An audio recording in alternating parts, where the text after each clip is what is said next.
Yeah. So you talked earlier about, this is kind of like how you left Hollywood. What was the point where you're like, I just have to, was there a point like I need to get out of this, or were you kind of forced out, or was it like a decision, I have to get out of here for my own sanity?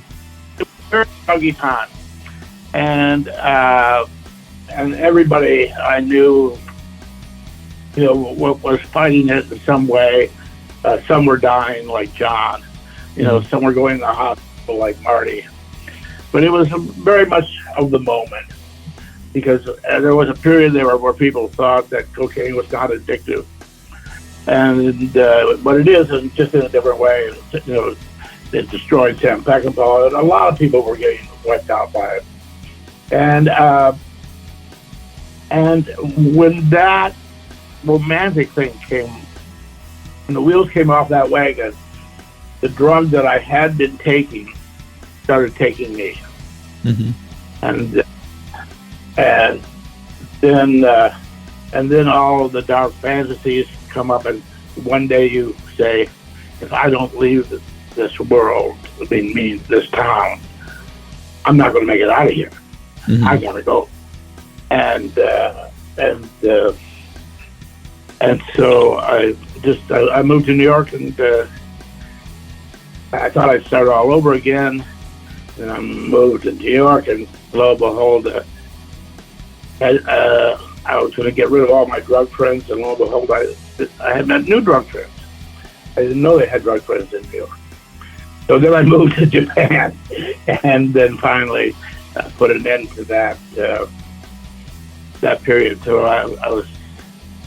It's not. It takes a while. Anybody who's been an addict knows that it's not something that you do over a period of months. It's a period you do over something that happens over a period of years. Mm-hmm. Yeah, I'm not comparing, but I've been 30 months sober coming up. So I understand on some. I actually quit drinking myself. I'm about 5 months sober. You've made tons of things since then, but when you first get off drugs at that time, did you think that would hurt your creativity at all? Oh, I did, and it did. Mm-hmm.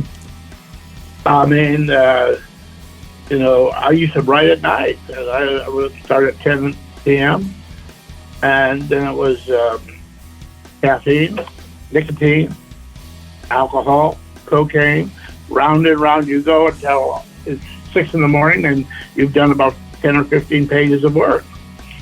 And but then I got married, and I had children, and I realized I had to quit the night shift. And the last use I had for all that substance abuse was writing. I'd taken it out of all my social life, mm-hmm. but I still used it to write.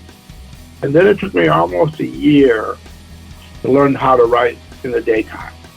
Because ever since college, I had been addicted to the night shift. And the night shift was based on abuse. It was based on cigarettes and booze and so forth, Yeah. And stuff you can't do all day long. Mm-hmm.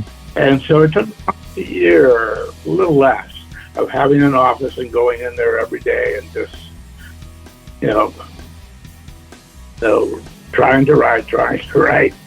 And eventually I figured out how to write during the daytime. Mm-hmm. Weirdly, you were like the leopard. You were nocturnal. Yeah. Yes. I mean, it was one of the great seductions of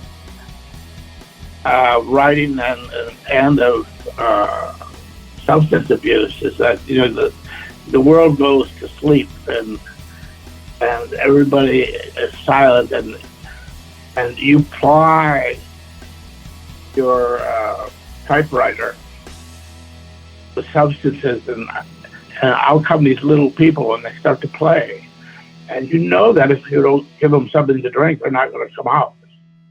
Mm-hmm. And so you say, okay, everybody's in bed now, you can come out.